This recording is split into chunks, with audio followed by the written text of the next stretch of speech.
RCM आपकी जिंदगी में एक बहुत जबरदस्त प्रसाद बन के आया है ना। ये बहुत बड़ा तोहफा हमें परमात्मा ने दिया है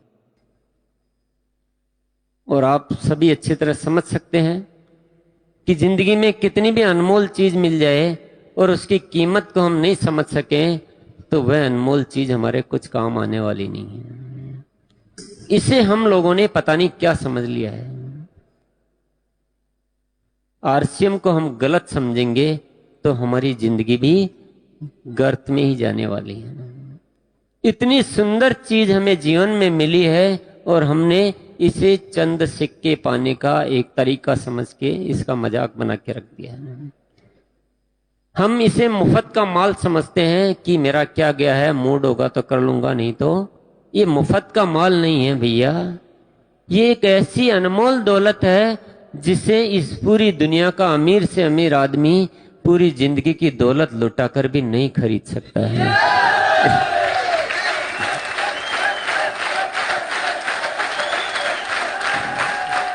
इस दुनिया का बड़े से बड़ा व्यक्ति जो चीज नहीं कर सकता है वो चीज आप करके दिखा सकते हो। इतना बड़ा अधिकार आपको मिला है और आप इसे मुफ्त का माल समझते हैं तो ये गलत बात है। किसी की जेब में हीरा पड़ा हो और वो उस हीरे को कांच का टुकड़ा समझता रहे तो वह हीरा उसकी जिंदगी में कुछ काम आएगा क्या? नहीं। और हम कहीं इस अनमोल हीरे को कांच का टुकड़ा तो नहीं समझ रहे हैं। इसे समझना बहुत जरूरी है। अपनी सोच में बदलाव लाना बहुत जरूरी है। एक निर्णय की बात है, एक समझने की बात है। जिंदगी हमारी गलत दिशा में मुड़ गई है, उस जिंदगी को वापस सही रास्ते पर लाने का एक खूबसूरत तरीका है आरसीएम।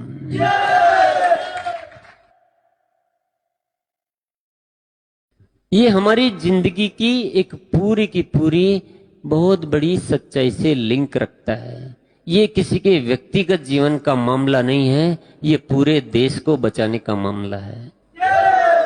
मुझे तो ये एक ऐसी घटना लगती है जिस तरह की घटना मुझे कभी पूरे इतिहास में दिखाई नहीं दी कि इस तरह की कोई घटना घटित हुई हो जहां आम आदमी के द्वारा सामान्य तरीके से जीवन जीते हुए पूरे देश का नव निर्माण किया जा सके, पूरे देश को पूरी दुनिया में एक सर्वश्रेष्ठ राष्ट्र बनाया जा सके, जहां पर लोगों को वो जिंदगी दी जा सके जिस जिंदगी को जीने के लिए इस धरती पर आए हैं। इंसान को इंसान बनकर जीने का ये सही रास्ता देने वाला ये बहुत बड़ा अनुष्ठान है आरसीएम। और इसको ठीक से समझना ही हो तो एक बात और इसके बारे में मैं बता देता हूं कि आरसीएम क्या है। पर उससे पहले मैं एक सवाल आपसे करूंगा कि क्या भारत आजाद हो गया है? पर गलती आपकी नहीं है। हम सारे के सारे लोग इस गलतफहमी में जी रहे हैं कि देश आजाद हो गया है। यही गलतफहमी हमें खाई जा रही है।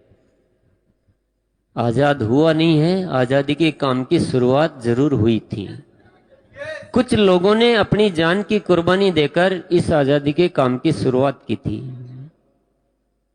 उनका एक सपना था इस देश को खूबसूरत देश के रूप में देखने का, लोगों के बीच में प्रेम का बड़ा एक सैलाब देखने का, आपस में मिलजुल कर रहने की भावना, कोई लड़ाई झगड़े नहीं, कोई दूरियां नहीं, कोई दीवारें नहीं, सब स्वावलंबी होकर जीवन जिए, सब मजबूत बने, कोई मदद नहीं मांगे।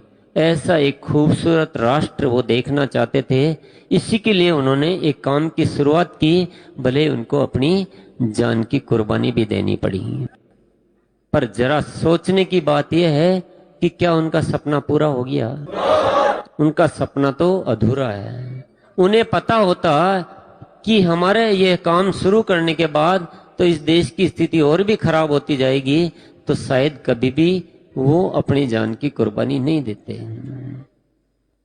हमें इस बात को ठीक से समझने की आवश्यकता है। हम इस देश के सच्चे नागरिक हैं तो उस अधूरे सपने को पूरा करना किसकी जिम्मेदारी है?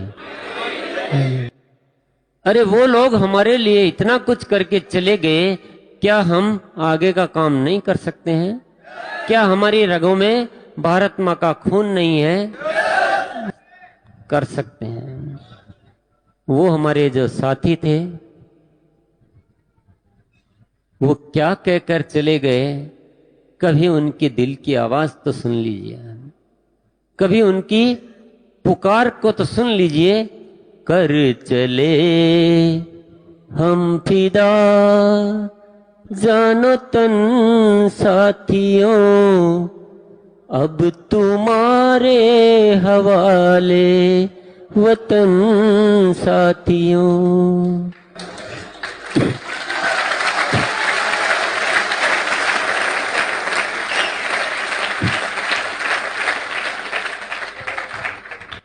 हम तो अपनी जान देकर इस वतन को तुम्हारे हवाले करके जा रहे हैं, और ये वतन को तुम वास्तविक आजादी दिलाओगे, हम इस भरोसे के साथ ऊपर जा रहे हैं।